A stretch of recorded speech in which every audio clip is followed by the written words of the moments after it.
பரிசுத்த வேதாகமம் பழைய ஏற்பாடு எரேமியா தீர்க்க தரிசன புஸ்தகம் 10ஆம் அதிகாரம். இஸ்ரவேல் வீட்டாரே, கர்த்தர் உங்களுக்கு சொல்லுகிற வசனத்தை கேளுங்கள். புற ஜாதிகளுடைய மார்க்கத்தை கற்றுக்கொள்ளாதிருங்கள். வானத்தின் அடையாளங்களாலே புற ஜாதிகள் கலங்குகிறார்களே என்று சொல்லி நீங்கள் அவைகளாலே கலங்காதிருங்கள். ஜனங்களின் வழிபாடுகள் வீணாகிறது. காட்டில் ஒரு மரத்தை வெட்டுகிறார்கள், அது தச்சன் கையாடுகிற வாட்சியால் பணிப்படும். வெள்ளியினாலும் பொன்னினாலும் அதை அலங்கரித்து அது அசையாதபடிக்கு அதை ஆணிகளாலும் சுத்திகளாலும் உறுதியாக்குகிறார்கள். அவைகள் பனையைப் போல நெட்டையாய் நிற்கிறது. அவைகள் பேச மாட்டாதவைகள். அவைகள் நடக்க மாட்டாததினால் சுமக்கப்பட வேண்டும். அவைகளுக்கு பயப்பட வேண்டாம்.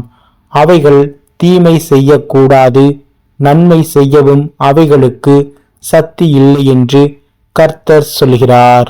கர்த்தாவே, உமக்கு ஒப்பானவன் இல்லை. நீரே பெரியவர், உமது நாமமே வல்லமையில் பெரியது. ஜாதிகளின் ராஜாவே, உமக்கு பயப்படாதிருப்பவன் யார்? தேவரீருக்கே பயப்பட வேண்டியது. ஜனங்களுடைய எல்லா ஞானிகளிலும் அவர்களுடைய எல்லா ராஜ்யத்திலும் உமக்கு ஒப்பானவன் இல்லை. அவர்கள் யாவரும் மிருக குணமும் மதியீனமும் உள்ளவர்கள்.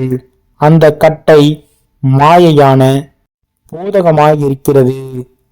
தகடாக்கப்பட்ட வெள்ளி தர்சீசிலும் பொன் உப்பாசிலும் இருந்து கொண்டு வரப்பட்டு அவைகள் தொழிலாளிகளினாலும் தட்டான் கைகளினாலும் செய்யப்படுகிறது. இளம் நீளமும் இரத்தாம்பரமும் அவைகளின் உடுமானம். அவைகளெல்லாம் தொழிலாளிகளின் கைவேலையாயிருக்கிறது. கர்த்தரோ மெய்யான தெய்வம், அவர் ஜீவன் உள்ள தேவன், நித்திய ராஜா. அவருடைய கோபத்தினால் பூமி அதிரும். அவருடைய உக்கிரத்தை ஜாதிகள் சகிக்க மாட்டார்கள்.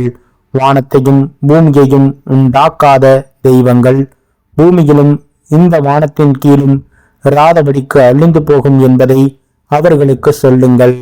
அவரே பூமியை தம்முடைய வல்லமையினால் உண்டாக்கி பூச்சக்கரத்தை தம்முடைய ஞானத்தினால் படைத்து வானத்தை தம்முடைய அறிவினால் விரித்தார். அவர் சத்தமிடுகையில் வானத்தில் திரளான தண்ணீர் உண்டாகிறது.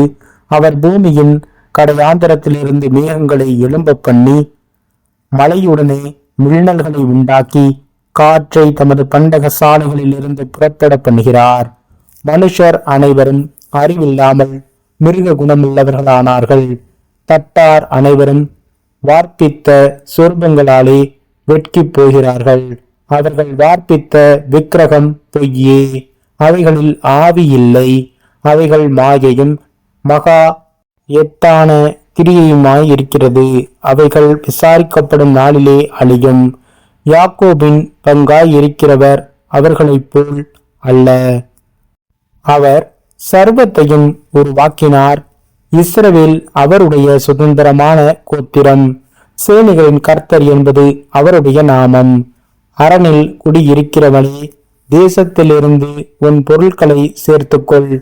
இதோ, நான் இந்த முறை தேசத்தின் குடிகளை கவன் கொண்டறிந்து அவர்கள் கண்டு உணரும்படி அவர்களுக்கு நெருக்கம் உண்டாக்குவேன் என்று கர்த்தர் சொல்கிறார். ஐயோ, நான் நொறுக்கப்பட்டேன். என் காயம் கொடிதாயிருக்கிறது.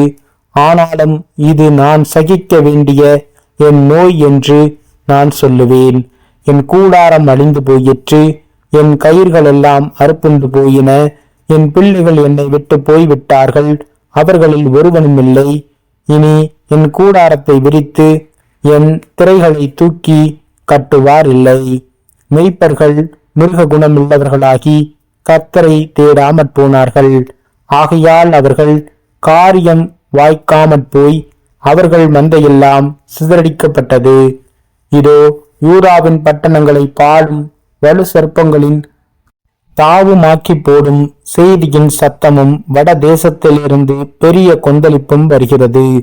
கர்த்தாவே, மனுஷனுடைய வழி அவனாலே ஆகிறதல்லவென்றும் தன் நடைகளை நடத்துவது நடக்கிறவனாலே ஆகிறதல்லவென்றும் அறிவேன். கர்த்தாவே, என்னை தண்டியும். ஆனாலும் நான் அவமாய்ப் போகாதபடிக்கு உம்முடைய கோபத்தினாலே அல்ல, மட்டாய் தண்டியும். உம்மை அறியாத ஜாதிகளின் மேலும் உமது நாமத்தை தொழுது கொள்ளாத வம்சங்களின் மேலும் உம்முடைய உக்கிரத்தை ஊற்றுவேன். அவர்கள் யாக்கோபை பட்சித்து அவனை விழுங்கி அவனை நிர்மூலமாக்கி அவன் வாசஸ்தலத்தை பாழாக்கினார்களே.